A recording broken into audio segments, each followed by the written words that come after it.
La clé pour sortir du porno. On nous a menti. On nous a dit que la clé c'était la volonté, la discipline, la force mentale.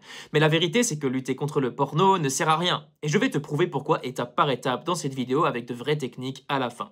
Pourquoi la lutte est une illusion. D'abord, parlons d'un phénomène psychologique très simple. Plus tu veux éviter une pensée, plus ton cerveau s'y accroche. Est-ce que tu connais cette expérience très classique? Ne pense pas à un éléphant rose. On est d'accord, tu viens tout juste d'y penser. C'est exactement ce qui se passe quand tu dis « je ne dois pas regarder de porno ». Chaque fois que tu essayes de l'effacer de ton esprit, tu lui donnes encore plus d'espace, plus de place. Résultat, au lieu d'éteindre ton désir, tu l'amplifies. Ton cerveau associe interdiction et excitation. Lutter, c'est un petit peu comme jeter de l'essence sur un feu en pensant l'éteindre. Spoiler alerte, ça ne fonctionne pas. Le mythe de la volonté. On nous vend l'idée que si tu es assez fort, assez discipliné, tu peux résister. Mais la volonté, c'est une ressource limitée. Tu peux tenir une journée, une semaine, parfois un mois, mais tôt ou tard, tu finis par craquer. Parce que ton système neurologique est plus fort que ta détermination. Ton cerveau est conçu pour chercher la récompense. Quand tu luttes, tu le maintiens en alerte. Il y a une récompense là-bas, mais je ne dois pas y aller. Résultat, obsession, tension, frustration. Tu perds littéralement ton énergie à repousser quelque chose qui finit toujours par revenir.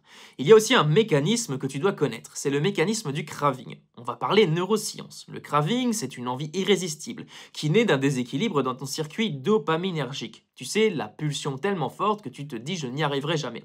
Eh bien, quand tu luttes, tu ne coupes pas cet effet de craving. Au contraire, tu l'alimentes, tu renforces le signal. Il y a quelque chose de désirable que j'essaye d'empêcher. Et ton cerveau n'oublie jamais. C'est comme si tu passais devant une vitrine tous les jours et que tu te répétais « je n'ai pas le droit de regarder ».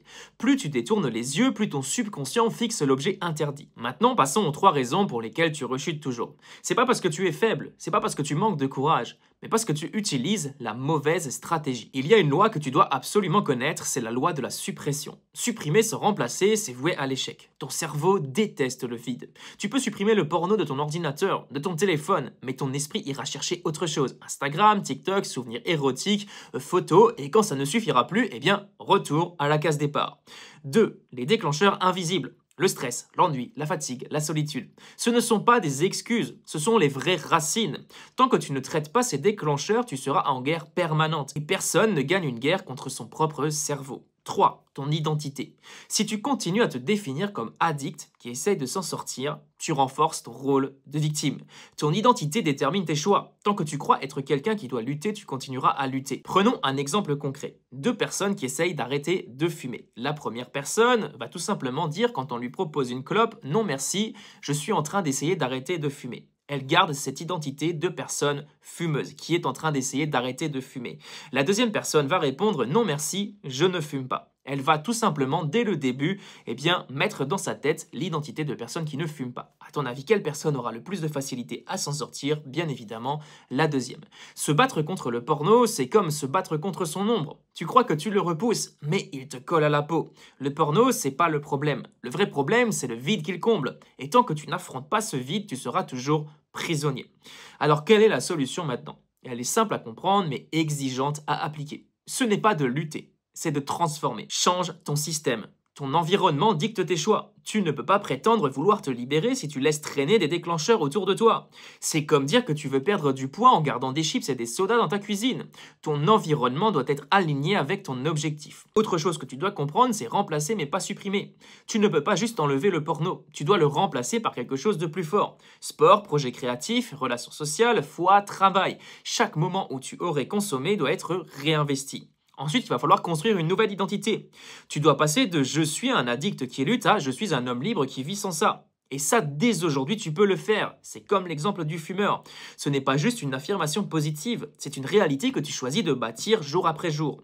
Les pensées créent les émotions mènent aux actions et les actions produisent les résultats. Ensuite, crée une vie qui rend le porno inutile. Le but n'est pas de t'interdire le porno. Le but, c'est de créer une vie tellement riche que ça devient insignifiant. Tu ne combats pas, tu transcendes. Maintenant, voici quelques stratégies pratiques que tu peux mettre en place dès la fin de cette vidéo. Première étape, casser le craving dès son apparition. Quand l'envie monte, ton rôle n'est pas de résister, mais de rediriger. Vide ta vessie, par exemple. Tu peux aller pisser si tu as besoin de pisser. Calme, bois un grand verre d'eau, respire profondément, bouge ton corps. Le craving dure rarement plus de 15 minutes si tu ne l'alimentes pas. Si tu as l'impression que ça dure, c'est que forcément tu l'alimentes quelque part. Et justement, si tu résistes, tu l'alimentes. Ensuite, il va falloir reprogrammer ton cerveau. Chaque matin, visualise la personne que tu deviens. Un homme fort, libre, maître de lui-même. Utilise des techniques de PNL, par exemple l'ancrage pour ancrer une émotion de puissance. Associe-la à un geste simple. Serrer les poings, toucher ton poignet et active-la quand l'envie surgit. Très simplement, tu penses à une scène qui t'a vraiment épanoui à l'époque, et ce que tu vas faire, tu vas te remémorer cette scène, tu vas te mettre dans cette scène et tu vas l'associer à un geste. Par exemple, toucher ta main, toucher ton poing, serrer ton poing, bref, toucher à n'importe quel endroit de ton corps pour associer ce geste à l'émotion. Dès que la tentation vient, tu fais ce geste et ça va réveiller l'émotion. Ensuite, il va falloir construire des rituels quotidiens. Par exemple, le matin, sport, douche froide, écriture, soir, pas d'écran, lecture, gratitude. Ces rituels ne sont pas accessoires, ils reprogramment ton cerveau et te protègent du vide qui te tirait vers le porno. Il va falloir ensuite éliminer les déclencheurs subtils. Alors ce ne sont pas seulement les sites porno, et d'ailleurs ce sont des déclencheurs qui sont forts, ok, mais en règle générale, 90% des déclencheurs ne sont pas les sites porno. C'est aussi les vidéos TikTok, les pubs, les musiques, les souvenirs que tu entretiens volontairement, les émotions, les états d'âme, comment tu te sens au quotidien. Si tu veux être libre, tu dois être radical, vraiment, et vraiment te focaliser sur ce qui te fait rechuter. Est-ce que c'est quand tu te sens pas bien? Est-ce que c'est quand tu es seul chez toi le soir? Et justement, vu qu'on en parle, ne reste pas seul. La solitude est le carburant du porno. Tu peux avoir la meilleure stratégie du monde, si tu restes isolé, tu échoueras. Tu as besoin d'un cadre, d'une communauté, d'un coach. Voilà pourquoi lutter contre le porno ne sert à rien. Parce que lutter, c'est rester prisonnier. Résister, c'est s'épuiser. La solution, c'est de transformer ton environnement, ton identité, ton quotidien. C'est de créer une vie tellement riche que le porno n'a plus aucune place. Et si tu veux un plan clair et étape par étape pour enclencher ce changement dès maintenant, j'ai créé le défi 7 jours Reboot Mental. En 7 jours seulement, tu vas reprogrammer ton cerveau, poser les bases solides de ta libération et comprendre exactement comment ne plus retomber dans les mêmes schémas. Tu peux t'y inscrire avec le lien juste en dessous. Alors arrête de lutter dès maintenant et viens commencer ton Reboot Mental dès aujourd'hui. On se retrouve de l'autre côté, à tout de suite.